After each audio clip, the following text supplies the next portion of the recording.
Jésus est Seigneur. Transformé pour manifester la gloire de Dieu. Bien-aimés dans le Seigneur, comme Ésaïe, je vis le Seigneur sur son trône quand je suis rentré en ces lieux.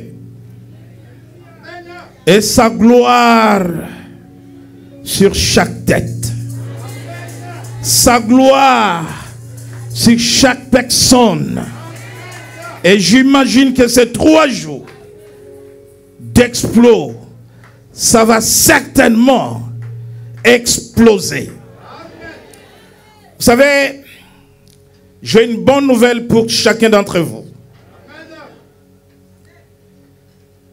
Transformé pour manifester la gloire de Dieu.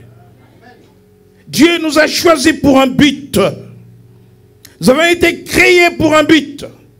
Bien-aimés dans le Seigneur, la bonne nouvelle que je t'annonce ce soir, c'est que lorsque la manifestation de la gloire de Dieu commencera à t'accompagner de ce soir, lorsque la gloire de Dieu va s'élever sur toi, Satan ne sera pas un problème pour toi, mais tu seras toi un problème pour lui. Les sorciers ne seront pas un problème pour toi, mais tu seras un problème pour les sorciers. Les magiciens ne seront pas un problème pour toi, mais toi tu seras un problème pour les magiciens. Vous savez, lorsque la gloire de Dieu vous accompagne, lorsque la gloire de Dieu s'élève sur vous, bien-aimés, où vous rentrez, l'ennemi que vous trouvez là où vous rentrez, alors que vous rentrez par la porte, lui, il va chercher une issue de secours. Alléluia. La gloire de Dieu, c'est la chose la plus importante par la nature de Dieu que Dieu nous a offert alors que l'homme l'a perdu à la chute. Et nous l'avons reconquéri avec Jésus par sa mort et sa résurrection à la croix. Bien-aimés, j'ai compris pendant ces temps de prière que la gloire de Dieu suffit. Comme le Seigneur disait à l'apôtre Paul, ma grâce te suffit. Et j'ai compris que la gloire de Dieu suffit. Parce que la gloire de Dieu, en réalité, c'est sa présence. C'est sa sainteté en nous. La gloire de Dieu, c'est la personne de Christ en nous. Bien-aimés dans le Seigneur. Vous savez, Christ a été l'incarnation du Père. Mais par sa mort et par sa résurrection, il s'est réincarné en nous. Et il s'est réincarné en nous par la gloire de Dieu. Le Saint-Esprit est Dieu, mais le Saint-Esprit n'est pas le substitut de Christ. Christ est en nous par cette gloire de Dieu. Voilà pourquoi je te demande et je t'invite à comprendre que pendant ces 3 jours, l'exploit accompagne chacun dans cette gloire de Dieu, parce que la gloire de Dieu libère, la gloire de Dieu sauve, la gloire de Dieu élève, la gloire de Dieu impacte, la gloire de Dieu influence, la gloire de Dieu te distingue. Tu deviens un homme de distinction à cause de la gloire de Dieu, une femme de distinction à cause de la gloire de Dieu. Lorsque la gloire de Dieu s'élève sur toi, tu n'es pas n'importe qui, tu es éclairé, tu es vu par tous. Voilà pourquoi j'invite la chorale à chanter gloire avec le peuple de Dieu. Gloire à l'agneau. L'agneau est souverain. Ta gloire opère en ces lieux. Notre Dieu, notre roi, notre Seigneur, Jésus, merci d'être venu au jubilé, car tu es là. Merci au Seigneur pour toutes les grandes choses que tu as déjà réalisées. Merci pour les conceptions surnaturelles. Merci pour des délivrances et des prisonniers, des captifs que tu as opérés. Merci au Père pour les sourds qui entendent ce jour. Merci au Père pour ceux qui ont des problèmes de vue, mais qui ont reçu la guérison. Oh Dieu, merci au Père pour des femmes stériles que tu as rendues fécondes. Merci pour les conceptions surnaturelles. Merci pour le célibat que tu as brisé. Merci pour le chômage que tu as brisé. Merci pour toutes les malédictions, oh Dieu, que tu as brisé. Ta gloire est là. Ta gloire est là. Ta gloire est là. Ta gloire est là, oh Seigneur.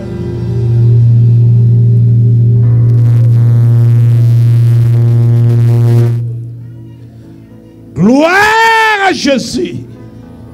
La gloire de Dieu remplit ces lieux. La gloire de Dieu remplit ces lieux. Pendant que je parle, il y a une puissance qui sort de moi, qui affecte quelqu'un. Pendant que je parle, il y a une énergie. Pendant que je parle, il y a une onction qui sort de moi, qui remplit ces lieux, qui affecte le peuple de Dieu. Pendant que je parle, il y a une puissance. Il y a une puissance de miracle. Il y a une puissance de conception surnaturelle. Les aveugles voient, les sourds entendent. Pendant que je parle, l'onction est en mouvement. La puissance est en mouvement. L'onction de Dieu est là. La gloire de Dieu est là. La gloire de Dieu est là. Elle est là, elle est là, elle est là, elle est là, elle est là. Oh, tu peux contempler. Tu vas contempler cette gloire. Tu n'es pas la même personne. Il y a quelque chose qui arrive. Il y a quelque chose qui arrive. Il y a quelque chose qui se passe. Il y a quelque chose. Je dis quelque chose. Je dis quelque chose. Oh, la gloire est en train d'opérer maintenant dans la dimension prophétique. La gloire de Dieu est en train d'opérer. Elle est en train de toucher les malades. Elle est en train de guérir. La gloire de Dieu. Elle fait fuir les ténèbres. Alléluia. Alléluia. Ce n'est que le début de l'exploit. Le Seigneur a voulu nous donner un avant-goût. D'autres miracles arrivent. Dieu m'a montré des sœurs qui ont des problèmes de conception. Je les ai vues distinctement enceintes. Cet exploit, c'est une autre saison. Alléluia. Si tu as la foi pendant cet exploit, tu verras la gloire de Dieu. Nous allons prendre place. Nous allons jeter le base de la réflexion sur notre thème. Alléluia. Et demain et dimanche, nous ne viendrons que pour l'explosion. Amen. L'explosion des grâces. L'explosion des miracles. L'explosion de l'élévation. Parce que la gloire de Dieu élève. Transformé pour manifester la gloire de Dieu. Bien-aimés dans le Seigneur. Qu'est-ce que c'est la gloire de Dieu? Le mot gloire dans sa racine hébraïque ou en hébreu veut dire kabod. Ça s'écrit K-A-B-O-D.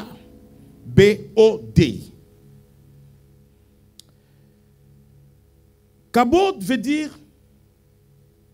poids. Kabod veut dire lourd ou pesant. Et le même mot en grec, doxa, D-O-X-A, qui veut dire tout simplement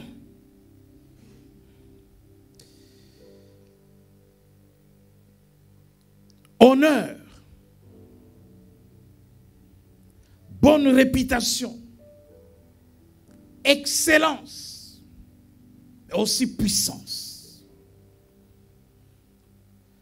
Et donc, lorsque nous mettons ensemble tous les éléments de la définition biblique du mot gloire, et parlant de la gloire de Dieu, lorsque la gloire de Dieu s'élève sur une personne, désormais cette personne change de dimension, change de niveau. Cette personne qui était une personne ordinaire sort de l'ordinaire, devient une personne extraordinaire. À cause de la présence de la gloire de Dieu sur sa vie. Cette personne va attirer les regards de tous. Parce qu'on verra que sa vie transformée, et comme nous avons dit, pour manifester la gloire de Dieu, n'est pas comme celle des autres. Quelque chose s'est passé sur sa vie. Lorsque nous parlons de la gloire de Dieu, nous devons comprendre une chose. Pourquoi la transformation? C'est le thème de l'année. Et nous avons dit transformer pour manifester la gloire de Dieu. Transformer. Dieu nous transforme dans le but de manifester la gloire de Dieu. Lorsque Dieu créa l'homme, Adam et Ève, Dieu dit, créons l'homme à notre image. Dieu a donné à l'homme sa nature. Et de surcroît, la gloire de Dieu était sur l'homme. Nous allons dans les livres de Genèse, ce sont des textes que nous connaissons. Et quand l'homme a péché, parce que l'esprit abîmé n'était plus en relation avec Dieu, la gloire de Dieu s'est retirée de l'homme. Et Dieu, dans son amour, en allant racheter l'homme, Dieu voulait rendre à l'homme, dans sa pensée, tout ce que l'homme possédait avant la chute. Son image, sa gloire, son autorité, son pouvoir. Et cela par un grand prix. La mort de notre Seigneur Jésus-Christ à la croix. Jésus est mort pour nous sauver, mais aussi pour nous rendre tout ce que nous avons perdu. Nous réhabiliter dans notre position de gloire qui était notre position originelle au commencement de la création. Donc l'homme qui est sauvé, qui a reçu Christ comme Seigneur et Sauveur, retrouve ses attributs, la nature divine, la nature de Dieu. Voilà pourquoi la Bible dit que nous sommes participants de la nature divine.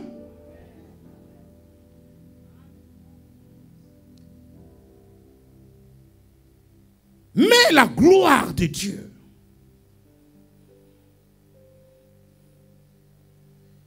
a besoin d'une adresse, une maison, une habitation. La gloire de Dieu habite toujours dans une maison. Alléluia.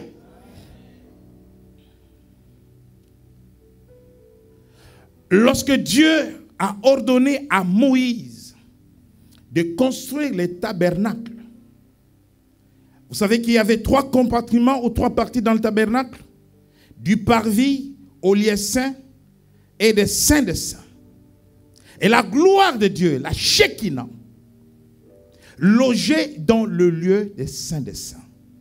Toutes les parties étaient éclairées par la lumière naturelle, sauf la dernière partie qui, au moment de la construction du tabernacle, était dans le noir, dans l'obscurité. Mais quand l'on a fini de construire le tabernacle, on a apporté les premiers sacrifices à Dieu, les holocaustes, la gloire de Dieu est venue habiter les tabernacles. Les tabernacles de Moïse, vous lirez dans Exode au chapitre 40, rapidement la lecture, Exode 40, 34.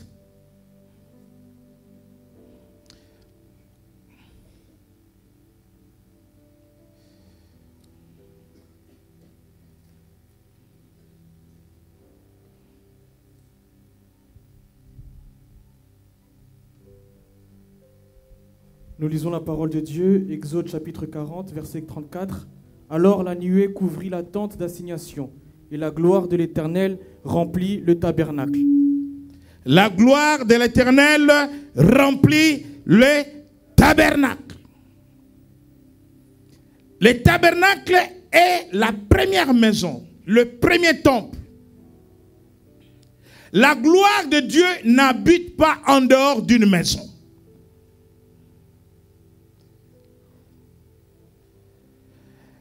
Et après le tabernacle, le premier temple après le tabernacle qui a été construit, c'est le temple de Salomon. Dans 2 Chroniques, lisez le chapitre 7, verset 1er. 2 Chroniques, chapitre 7, verset 1er. Lorsque Salomon eut achevé de prier, le feu descendit du ciel et consuma l'holocauste et les sacrifices. Et la gloire de l'Éternel remplit la maison. Acclame Jésus. Je veux que tu comprennes une vérité spirituelle. Une vérité spirituelle. La gloire de Dieu est toujours fonction des sacrifices, fonction de l'offrande. Dans le tabernacle, l'offrande ou l'holocauste devrait être donné à Dieu afin que Dieu manifeste sa présence. Salomon, après avoir offert des sacrifices à Dieu, il fit cette prière. Cette prière qui nous amène encore à aller à Jérusalem, toucher le mur de lamentation. Et lorsqu'il a offert à Dieu et qu'il a fini d'offrir, il fit une prière. Et Dieu a répondu en remplissant les temples, sa maison, de sa gloire. Bien-aimés dans le Seigneur, la gloire de Dieu a toujours besoin d'une maison où elle doit habiter. Un lieu, une adresse. Vous avez vu qu'elle était dans le tabernacle, qu'elle était dans le temple de Salomon. Lors de la marche des Hébreux vers la terre promise, la nuée les accompagnait le jour. C'était cette gloire de Dieu. Et le feu les accompagnait la nuit. C'était la présence de Dieu et cette gloire de Dieu. Voilà pourquoi dans la tente d'assignation, où Moïse devrait aller parler à Dieu, il arrivait que Moïse arrive à l'entrée de la tente d'assignation, la tente est remplie d'une nuée. C'était la présence de Dieu, c'était la gloire de Dieu. Quand Israël marchait, tant que la nuée s'est levée sur Israël, Israël devrait attendre avant de continuer la marche. Lorsque nous parlons du temple, en parlant du temple de Salomon, en parlant du tabernacle, le prophète Jérémie va prévenir Israël du châtiment de Dieu à cause de ses péchés. Et lorsque les armées de Babylone sont venues détruire le temple de Salomon à Jérusalem, le temple a été profané et la gloire de Dieu se retira du temple. Voilà pourquoi après l'exil, lorsqu'ils vont retourner maintenant à Jérusalem, et là il était question de rebâtir, de reconstruire les temples, les hommes étaient découragés. Ceux qui avaient connu le temple de Salomon disaient, qui pourra recommencer ces travaux avec les décombres qui formaient une montagne à l'intérieur du temple?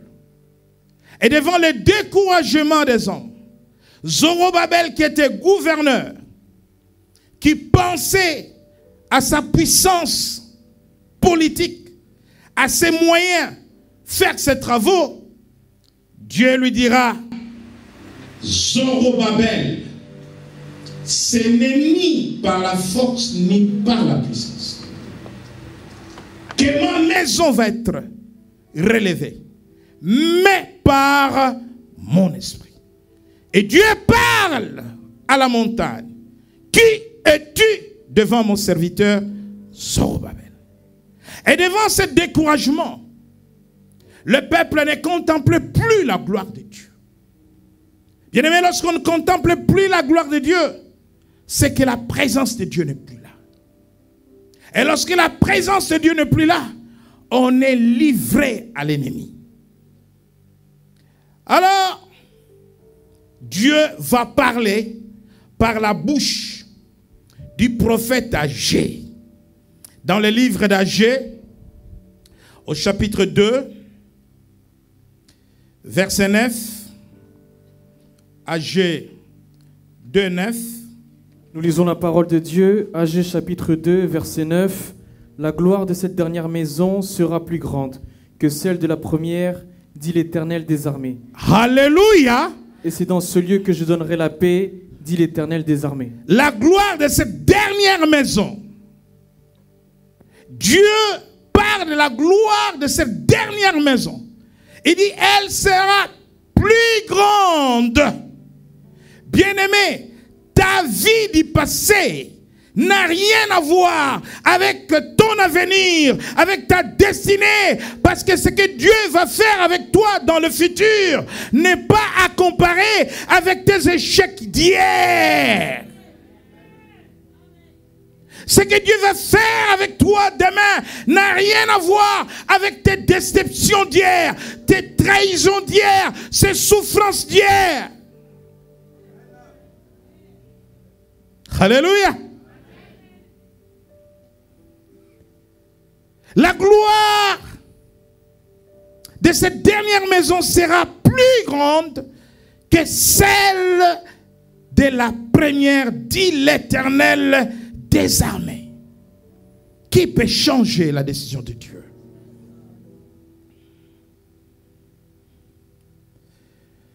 C'est alors que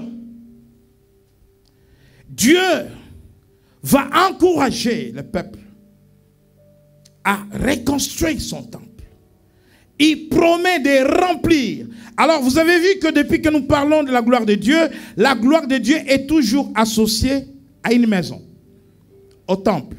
La gloire de Dieu est associée à une maison, au temple. Jésus, notre Seigneur, est la manifestation de la gloire de Dieu. Lorsque nous lisons dans l'évangile de Jean au chapitre 1er,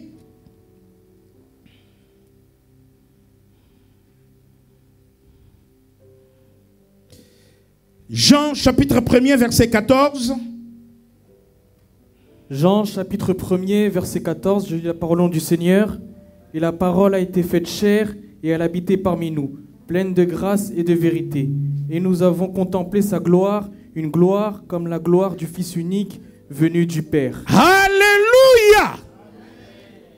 Lorsque la gloire s'élève sur toi, elle ne se cache pas. Elle se manifeste. Et le monde voit. Et le monde contemple. Jésus est le reflet de la gloire de Dieu. Jésus est la manifestation de la gloire de Dieu. Et cette gloire a été contemplée. Souvenez-vous lors du baptême.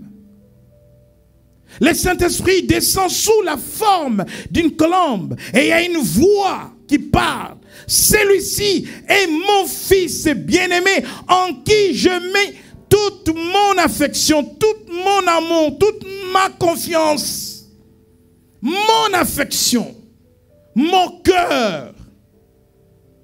Et la même phrase sera entendue. Au Jourdain, elle était entendue par Jean-Baptiste. Mais lors de la transfiguration, elle sera entendue par Pierre, Jean, Jacques. La gloire de Dieu s'est manifestée lors de la transfiguration. Lorsque Moïse est allé au Sinaï pour recevoir les tables de la loi, 40 jours de jeûne et prière, lorsqu'il revient, la Bible dit que son visage rayonnait. La gloire de Dieu fait rayonner même le corps de quelqu'un. La gloire de Dieu, oh, amène même le salut du visage. Lorsque tu vieillis avant l'âge à cause des soucis, à cause des déceptions, à cause des problèmes, à cause des traumatismes, quand la gloire de Dieu s'élève sur toi, ton visage est rajeuni, ton corps rajeuni. Le visage de Moïse rayonnait. Bien-aimés dans le Seigneur, Jésus est la manifestation de la gloire de Dieu. Et je dis que la gloire de Dieu habitait toujours une maison. La gloire de Dieu était toujours associée à une maison. Nous l'avons vu avec le tabernacle, avec le temple de Salomon. Et Jésus dit, détruisez le temple. En 3 jours, je vais le reconstruire. Jésus était le temple lui-même. Alléluia. Nous avions dit que la gloire de Dieu était associée au temple. Nous avions dit que la gloire de Dieu était associée à l'offrande, au sacrifice. Jésus est le temple. Il est à la fois sacrificateur, mais aussi lui-même sacrifice. Sacrificateur et sacrifice. Il dit, ma vie, je la donne et je la reprends. Qui peut se donner la mort et se donner la vie? Il n'y a que lui qui a fait ça. Il n'y a que lui qui a fait ça. Bien-aimé, transformé pour manifester la gloire de Dieu. Jésus dit, détruisez les temples. Jésus est le temple. Et la gloire de Dieu est dans ce temple-là. Mais parce qu'il est venu pour nous rendre cette gloire, parce qu'il est venu pour nous rendre la nature divine, les attributs de Dieu, il fait de chacun d'entre nous un temple.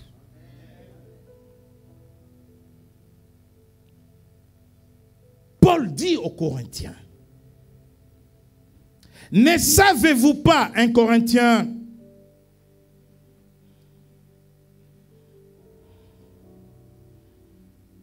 chapitre 6, verset 19. Ne savez-vous pas que votre corps est le temple du Saint-Esprit qui habite en vous? Nous avons dit que la gloire de Dieu est associée à une maison. Par excellence, au temple. Et Paul dit que nous sommes des maisons. Pas n'importe quelle maison. Nous sommes des maisons de Dieu. Nous sommes des temples de Dieu. Et parce que la gloire de Dieu est associée au temple, de la même manière que nous sommes des maisons, nous sommes les temples de Dieu. Voilà pourquoi la gloire de Dieu vient habiter en nous pour opérer, pour nous distinguer. Nous avions vu que Kabot et Doxa veut dire puissance. Un autre mot qui correspond à Doxa en grec, richesse, pouvoir, grande réputation, impact, influent. Lorsque la gloire de Dieu s'élève sur toi, tu deviens influent, tu deviens puissant. La gloire de Dieu est la manifestation de la puissance de Dieu et de la sainteté de Dieu. Nous avions dit qu'à l'origine, le mot capote veut dire lourd, pesant. Lorsque la gloire de Dieu s'élève sur toi, tu pèses dans la société. Tu pèses à ton travail à cause de la gloire de Dieu. Tu es infirmier, mais tu as l'impression que tu domines même sur les médecins. Tu es aide-soignante, mais tu as l'impression que même les médecins ont besoin de ton point de vue. C'est à cause de cette gloire de Dieu. Tu deviens un homme d'influence et une femme d'influence à cause de la gloire de Dieu. Tu es distingué. Tu n'es pas n'importe qui. Partout où tu vas, même là où les portes sont fermées. Mais quand tu arrives, à cause de la gloire de Dieu, les portes s'ouvrent. Dieu m'a montré cette nuit qu'il y avait beaucoup de prisonniers.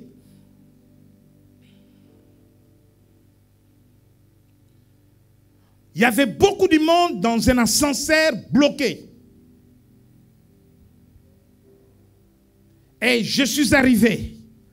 Dieu m'a donné une force extraordinaire. Avec mes deux mains comme ça, sans clé, j'ai ouvert l'ascenseur. Et les gens commencent à sortir. Pendant cette saison, pendant cet exploit, aucun prisonnier, parce que lorsque la gloire de Dieu s'élève sur toi, les chaînes tombent, les liens sont brisés, dans le nom de, dans le nom de, dans le nom de. Mais pour manifester la gloire de Dieu, vous ne pouvez pas manifester quelque chose que vous n'avez pas. C'est là le problème. Vous ne pouvez pas manifester quelque chose que vous n'avez pas.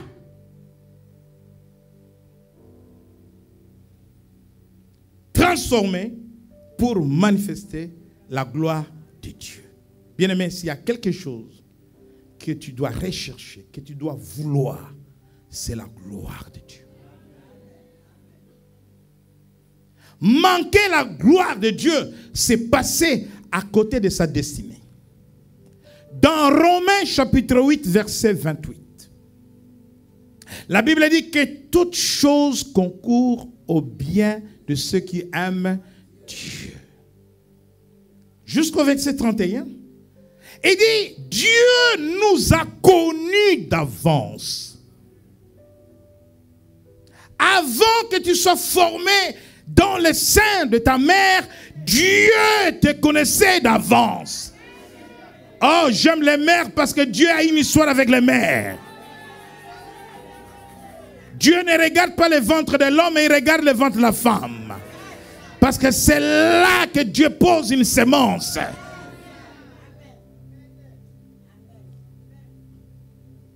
Les papas, ne vous fâchez pas.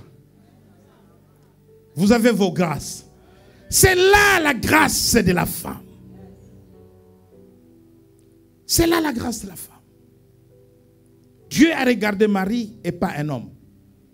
Parce que son miracle était possible. Et bien aimé, il nous connaissait d'avance. Vous pouvez mettre les textes au tableau. Romains 8, 28 à 31. Non seulement qu'il nous connaissait d'avance, avant que nous existions, il nous connaissait. Il dit, il nous a prédestinés. Donc, il y a la destinée.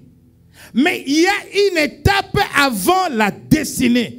Prédestinée. Donc, avant la destination, la destinée, Dieu t'a déjà béni.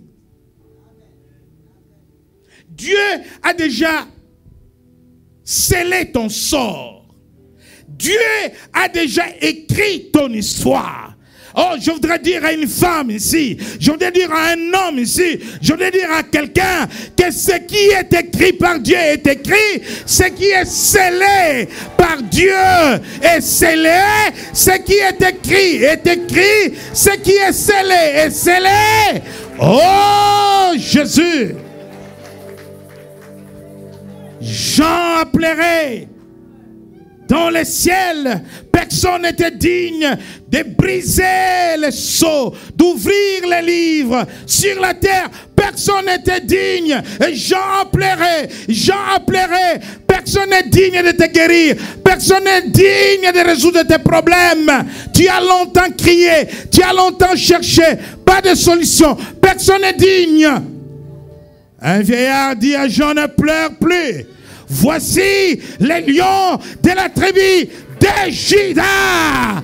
Jésus est digne. Voici les lions de la tribu de Juda. Ne pleurez pas. Prédestiné.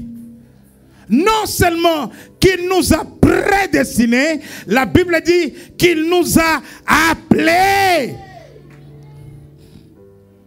L'appel ne concerne pas seulement les ministres de Dieu. L'appel concerne tout enfant de Dieu. Tu ne peux pas être enfant de Dieu si Dieu ne t'a pas appelé.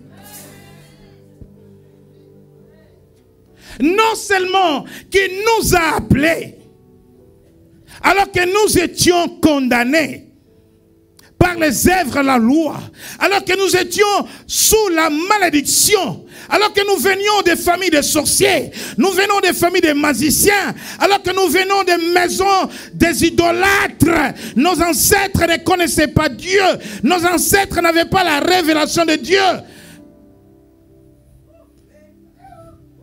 Il nous a justifiés. Il nous a justifiés. Il nous a justifiés. Et la Bible dit, il n'y a aucune condamnation maintenant pour ceux qui sont en Jésus-Christ. Si tu as Jésus, tu as la gloire de Dieu. La malédiction générationnelle, transgénérationnelle n'a aucun effet sur ta vie. Si dans la famille, il n'y a pas de naissance, toi tu auras des enfants. Si dans la famille, il n'y a pas de mariage, toi tu vas te marier. Si dans la famille, il n'y a pas des hommes et des femmes qui sont élevés, toi tu es élevé. Toi tu es élevé. Si dans la famille, il n'y a pas de propriétaire, toi tu es propriétaire. Toi tu es propriétaire.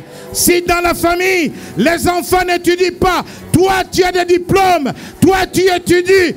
toi tu vas réussir. Il n'y a plus de condamnation pour ceux qui sont en Jésus.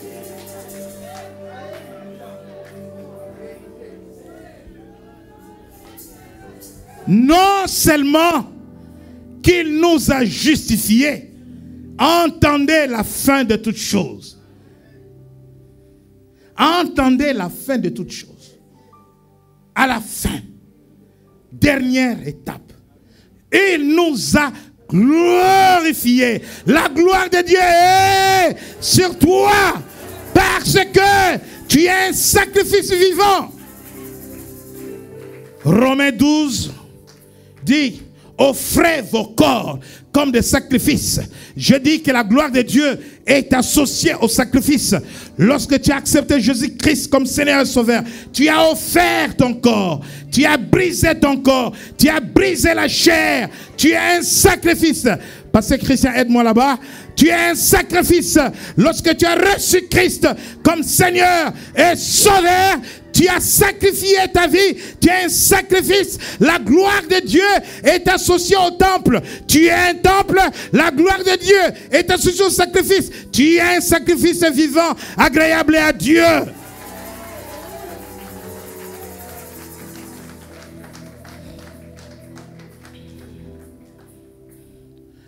Bien-aimés dans le Seigneur, la gloire de Dieu,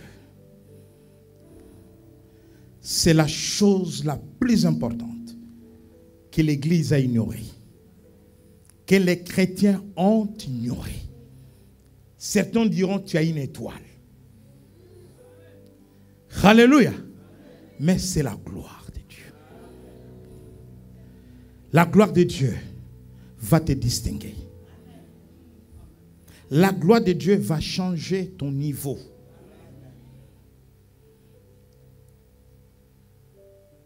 Ce n'est pas une histoire de diplôme. Ce n'est pas une histoire des études. Regardez un homme comme Pierre, le jour de la Pentecôte.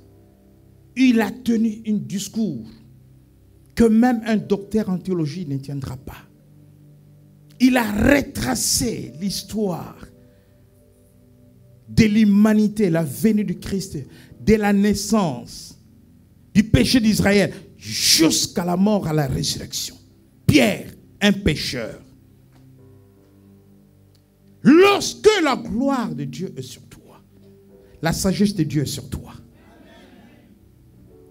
Bien-aimés dans le Seigneur, la gloire de Dieu, c'est quelque chose qu'on peut recevoir en quantité. Elle peut être petite, elle peut être grande. Elle peut être petite, elle peut être grande. Dieu a mesuré. La gloire de Dieu se mesure. Nous n'avons pas tous la même mesure.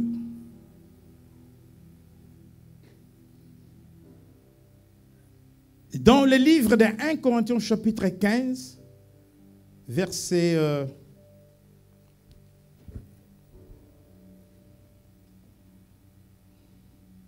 je pense 23.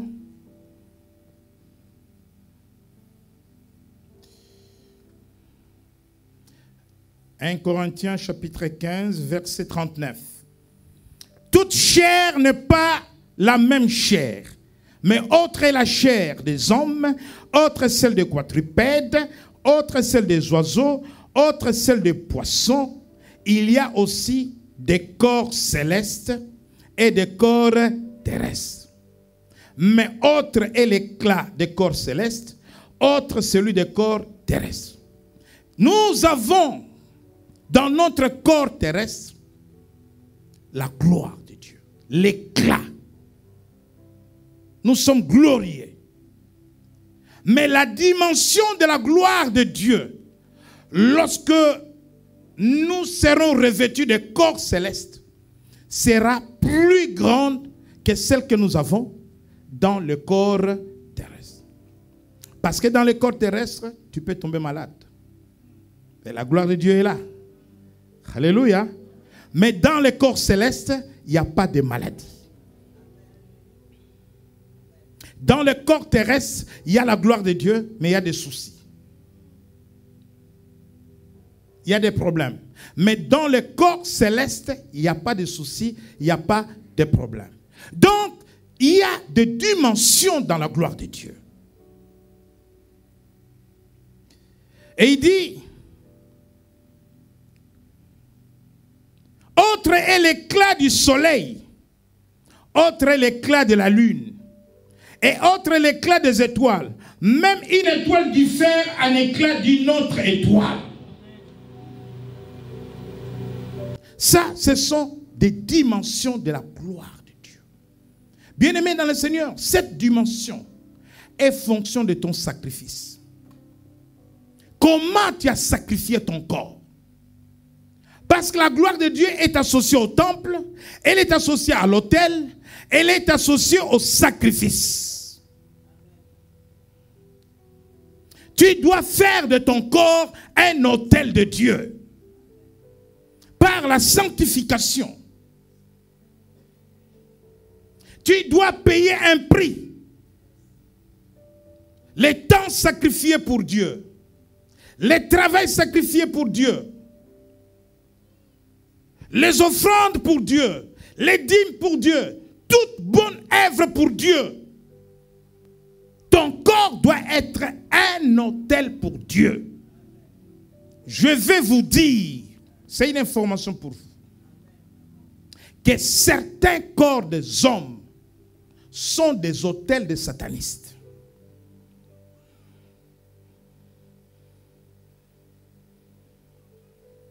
Voilà pourquoi les sorciers peuvent utiliser ton corps. Sorcellerie inconsciente.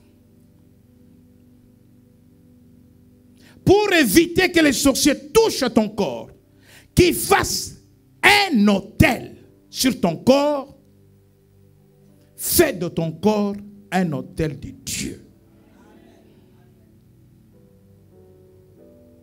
Maintenant, lorsque la gloire de Dieu s'élève sur toi, tu dois comprendre qu'il y a le principe des réclamations des autels, des familles, des autels sataniques, qui réclament des comptes. Tu n'étais pas encore né, mais tes parents ont pris des engagements de l'autre côté, engageant toute la famille, mettant la vie des enfants en péril. Un franc-maçon, un rose-chrétien a signé des pactes avec Satan. Ça peut aller sur 3-4 générations. L'autel de Satan réclame ta vie. L'autel de Satan réclame le sang.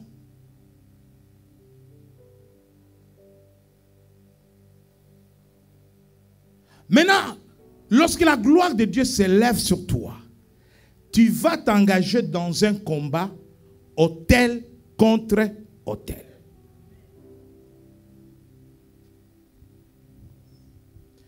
Tu fais de ton corps un autel de Dieu. Cet autel sera plus fort que l'autel de Satan. Cet autel sera plus fort que l'autel des sorciers de ta famille. Voilà pourquoi je vous ai dit, au demeurant, que lorsque la gloire de Dieu s'élève sur toi, le sorcier n'est pas un problème pour toi, mais toi, tu es un problème pour lui.